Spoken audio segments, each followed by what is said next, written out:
जय हिंद साथियों। आपके अपने YouTube चैनल MDR क्लासेस में आप सभी का स्वागत है। कैसे हो आप सब? आशा करता हूँ कि बहुत अच्छे होंगे। साथियों, आज आपकी रफ्तार सीरीज की यह तीसरी क्लास है। साथियों, इस सीरीज के अंदर जो भी क्वेश्चन कराए जा रहे हैं वह आपकी सभी परीक्षाओं के लिए बहुत ही महत्वपूर्ण है। तो साथियों, आइए शुरू करते हैं, देखते हैं आज के क्वेश्चंस क्या हैं। तो देखते हैं पहला क्वेश्चन क्या है। इसने कहा है डॉक्टर B.R. अम्बेडकर का संविधान सभा में निर्वाचन हुआ था, मतलब जो संविधान सभा का जो उनका निर्वाचन हुआ था वो किस किस किस स्थान से हुआ था। तो जो उनका हुआ था जी, वो था जी पश्चिम बंगाल से हुआ था। कहाँ जी? पश्चिम बंगाल से हुआ था। तो ऑप्शन नंबर सी यहाँ पर क्या जी करेक्ट हो जाएगा।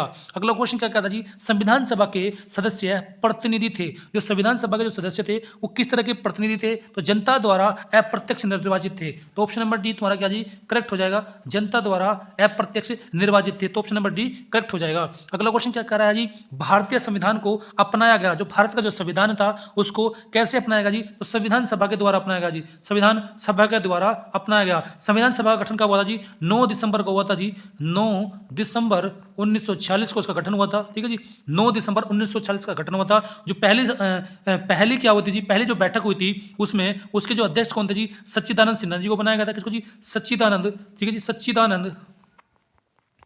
सच्चिदानंद सिन्हा जी को बनाया था। जो क्या थे जी एक अस्थायी अध्यक्ष थे। क्या जी? अस्थायी अध्यक्ष बनाए गए थे किसको जी? सच्चिदानंद सिन्हा को। कब जी? 9 दिसंबर 1946 को। ठीक है जी, और 26 नवंबर 1949 को क्या जी अंतिम रूप से जिस पर कार्य हुआ था वो 26 नवंबर को था जी। 26 नवंबर को जो उसकी अंतिम बैठक हुई थी, 26 नवंबर 1949 को अंतिम बैठक हुई थी जी। ठीक है जी, 26 नवंबर 1949 को अंतिम बैठक हुई थी। और अगर मैं बात करूँ इस पर जो हस्ताक्षर जो हुए थे, ठीक है जी, कब हुए जी? 24 तारीख को हुए थे, 24 जनवरी को, 24 जनवरी 1950 को उस पर क्या हो जी हस्ताक्षर हुए थे जी। ठीक है जी, और अगर मैं बात करूँ लागू कब हुआ था, ये लागू हुआ था जो हमारा 26 जनवरी 1950 को संविधान लागू हुआ था। 26 जनवरी 1950 को लागू हुआ था। तो यहाँ पर क्या जी भारतीय संविधान को किसके अपनाया गया था जी?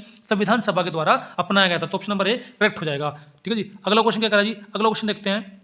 ये कह भारत को एक संविधान देने का प्रस्ताव संविधान सभा द्वारा पारित किया गया था। देखो जी, भारत को संविधान देने का जो प्रस्ताव था संविधान सभा के द्वारा कब पारित करा जी? तो 22 जनवरी 1947 को पारित हुई थी। कब जी? 22 जनवरी 1947 को बात थी। तो यहाँ पर जी ऑप्शन नंबर बी करेक्ट हो जाएगा। कब हुई थी बात जी? 22 जनवरी 1947 को क्या होती जी इस चीज़ की बात हुई थी। और उसका उद्घाटन कब हुआ था जी? अगर मैं उसके उद्घाटन की मैं बात करूँ तो 9 दिसंबर 1946 का उद्घाटन हुआ था। ठीक है, संविधान सभा का उद्घाटन कब हुआ था जी? तो 9 दिसंबर 1946 को संविधान सभा का गठन हुआ था। ठीक है जी, और उसमें प्रस्ताव संविधान सभा द्वारा पारित किया गया। संविधान देने का जो प्रस्ताव संविधान सभा द्वारा कब पारित किया गया था जी? 22 जनवरी 1947 को हुआ था। फिर बात करा जी भारतीय संविधान निर्मात्री सभा, जो भारत का जो संविधान था उसकी निर्मात्री सभा कैसी थी? तो वो थी प्रांतीय विधानसभाओं द्वारा। क्या जी? प्रांतीय विधानसभाओं द्वारा परोक्ष रूप से अनुपातिक प्रतिनिधित्व प्रणाली द्वारा चुनी गई थी। तो ऑप्शन नंबर डी का जी करेक्ट हो जाएगा। ऑप्शन नंबर डी करेक्ट हो जाएगा। ठीक है जी, फिर संविधान निर्मात्री सभा में झंडा समिति के अध्यक्ष कौन थे? तो झंडा समिति के जो अध्यक्ष थे वो थे तुम्हारे जी जेपी कृपलानी जी। क्या जी? जेपी कृपलानी जो थे जी वो झंडा समिति के तुम्हारे क्या जी अध्यक्ष थे। ठीक है, झंडा समिति के अध्यक्ष कौन थे जी? जेपी कृपलानी जी थे। ठीक है जी, अगर मैं बात करूं तो ये अपनाया कब गया जी? तो 22 जनवरी 1947 को अपनाया गया था जी। ठीक है, 22 जुलाई 1947 को क्या तुम्हारा जी जो राष्ट्रीय ध्वज है वो क्या जी अपनाया गया था। ठीक है जी, और क्या हुआ था जी जो कांग्रेसी जो झंडा था उसमें थोड़ा बदलाव करने के बाद इसको क्या करा जी अपनाया गया था। ठीक है जी, और इसके अध्यक्ष कौन थे? झंडा समिति के अध्यक्ष कौन थे जी? जेबी कृपलानी जी इसके अध्यक्ष थे। अगर मैं बात करूं राष्ट्रीय झंडा की अभिकल्पना को भारत के संविधान सभा में कब ग्रहण किया? अगर मैं इसकी अभिकल्पना की बात करूं किसकी जी राष्ट्रीय जो झंडा है, अगर मैं उसके अभिकल्पना की मैं बात करूं तो कब अपनाया गया जी? तो ये अपनाया गया जी 1947 में। तो कब बनाया जी? जुलाई 1947। और जुलाई कौन सी जी? 22 जुलाई को जी।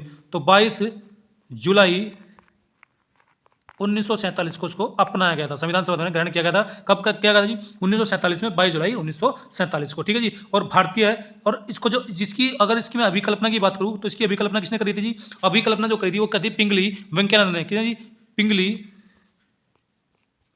पिंगली वेंकैयानंद। ठीक है, पिंगली वेंकैया ने क्या करी थी? इसकी क्या करी? अभिकल्पना करी थी। किसकी जी? तुम्हारे राष्ट्रीय झंडे की। ठीक है जी, अगर मैं बात करूं अगला क्वेश्चन देखते हैं। अगला क्वेश्चन क्या दिया हुआ जी? भारतीय संविधान सभा ने भारतीय राष्ट्रीय ध्वज की रूपरेखा को अंगीकार कब किया था? अगर मैं रूपरेखा की मैं बात करूं तो कब अंगीकार करा जी? तो 22 जुलाई 1947 को क्या जी अंगीकार करा था। तो ऑप्शन नंबर सी तुम्हारा जी करेक्ट हो जाएगा। अगला क्वेश्चन क्या कहा जी, भारत के गवर्नर जनरल को किस एक्ट के द्वारा, जो भारत का जो गवर्नर जनरल था उसको किस एक्ट के द्वारा अपनी समितियों के निर्णयों को अस्वीकार करने का अधिकार मिला था? तो जी ये कह रहा है कि जो भारत का गवर्नर जनरल था, ठीक है जी, वो कह रहा है किस एक्ट के द्वारा जो उसकी समिति थी, उसकी जो निर्णय थे उनको अस्वीकार करने का जो अधिकार मिला था, किस एक्ट के द्वारा मिला था जी? तो किस एक्ट के द्वारा मिला था जी? 1786 का अमेंडमेंट एक्ट का जी, 1786 का अमेंडमेंट एक्ट के द्वारा क्या मिला था जी? उनको अधिकार मिला था कि अगर आपकी समिति के निर्णय को क्या कर सकता है जी? अस्वीकार कर सकता है कौन? गवर्नर जनरल जी, ठीक है जी। तो ऑप्शन नंबर बी तुम्हारा यहाँ पर क्या जी करेक्ट हो जाएगा।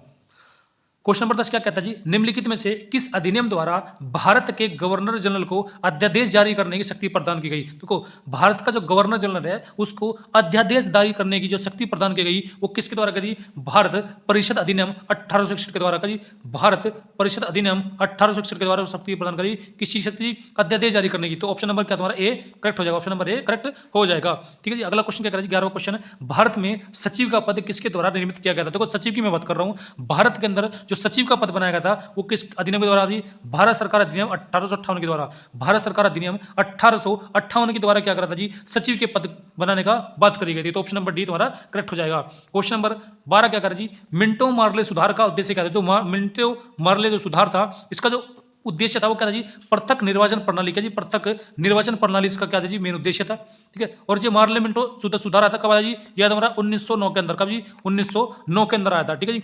अगला क्वेश्चन देखते हैं। क्वेश्चन नंबर 13 क्या कहता है जी, 1909 के इंडियन काउंसिल एक्ट में किस बात की व्यवस्था की गई थी? देखो जी 1909 में जो आया था जी इंडियन काउंसिल एक्ट में किस बात की व्यवस्था की गई थी? और यहाँ पर जो बात करी गई थी किसकी बात करी थी जी?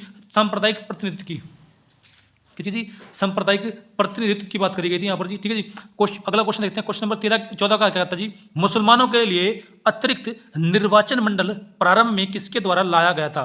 ठीक है, देखो जी अगर मैं बात करूँ मुस्लिमों के लिए इन्होंने क्या कहा जी, अतिरिक्त निर्वाचन मंडल प्रारंभ में किसके द्वारा लाया गया था जी? तो मार्ले मिंटो सुधार अधिनियम 1909 के द्वारा। क्या जी? मार्ले मिंटो जो सुधार अधिनियम 1909 आया था इसके द्वारा क्या करा गया था जी? मुस्लिमों के लिए अतिरिक्त निर्वाचन मंडल प्रारंभ लाया गया था, ठीक है जी। प्रारंभ में किसके द्वारा लाया गया था जी? मार्लो मिंटो सुधार 1909 के द्वारा। मार्ले मिंटो सुधार बिल किस वर्ष में पारित किया गया था? अभी बताया जी 1909 में पारित किया गया था जी। 1909 में ऑप्शन नंबर भी करेक्ट हो जाएगा जी। ऑप्शन नंबर भी तुम्हारा क्या जी करेक्ट हो जाएगा। क्वेश्चन नंबर 16 क्या कहता है, 1946 का कैबिनेट मिशन 3 मंत्रियों में गठित था, निम्नलिखित में से कौन इसका सदस्य नहीं था? देखो जी एवी अलेक्जेंडर था जी, ठीक है, सर स्टेफर्ड क्रिप्स भी थे और लॉर्ड पैट्रिक लॉरेंस जी भी थे। तो लॉर्ड एमरी जो थे ये इसके साथ नहीं थे, सदस्य नहीं थे। कौन जी? लॉर्ड एमरी इसके सदस्य नहीं थे। ऑप्शन नंबर सी तुम्हारा यहाँ पर क्या जी करेक्ट हो जाएगा। फिर क्या आएगा जी 17वां क्वेश्चन, कैबिनेट मिशन योजना के विषय में कौन सा सही नहीं है? तो अगर कैबिनेट मिशन योजना की मैं बात करूँ तो उन्होंने क्या कहा? संविधान निर्माण का अधिकार था। कैबिनेट मिशन के अंदर क्या था जी? संविधान निर्माण करने का अधिकार था, प्रांतीय समूहीकरण भी था, भारतीय सदस्यों वाला आंतरिक मंत्रिमंडल भी था। लेकिन उसके अंदर क्या नहीं था जी? पाकिस्तान की स्वीकृति इसके अंदर नहीं थी। किसके अंदर जी? कैबिनेट मिशन के अंदर, ठीक है जी। तो ऑप्शन नंबर डी तुम्हारा क्या यहाँ पर करेक्ट हो जाएगा।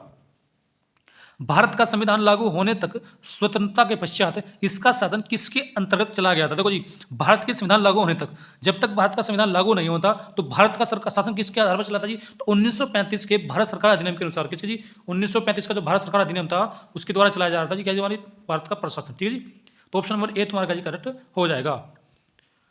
क्वेश्चन नंबर 19 क्या कहता है, भारत को वर्ष 1947 में सार्वभौम सत्ता सौंपने की योजना निम्नलिखित में से किस नाम से गानी गई? देखो जी 1947 में क्या होता है जी, ठीक है जी, एक योजना का नाम था, उसका नाम था जी माउंट बेटन योजना। क्या जी? माउंट बेटन योजना के द्वारा क्या हुआ जी? तुम्हारी सार्वभौम सत्ता 1947 में सौंपने की बात आई थी जी, वो जी माउंट बेटन योजना। तो ऑप्शन नंबर बी तुम्हारा करेक्ट हो जाएगा। क्वेश्चन नंबर 20 क्या कहता है जी, बी आर अम्बेडकर और महात्मा गांधी के मध्य सन 1932 में हस्ताक्षरित पुनः समझौते में प्रावधान क्या था? देखो इसका प्रावधान क्या था जी? इन्होंने क्या कहा था, जो निम्न वर्ग के लिए आरक्षण सहित संयुक्त निर्वाचन क्षेत्र की बात करी गई थी। तो ऑप्शन नंबर यहाँ तुम्हारा करेक्ट हो जाएगा। अगर मैं बात करूँ यहाँ पर, अगर मैं बात करूँ ये कब हुआ था जी? ये समझौता कब होता जी? ये 24 सितंबर 1932 को कब होता जी? 24 सितंबर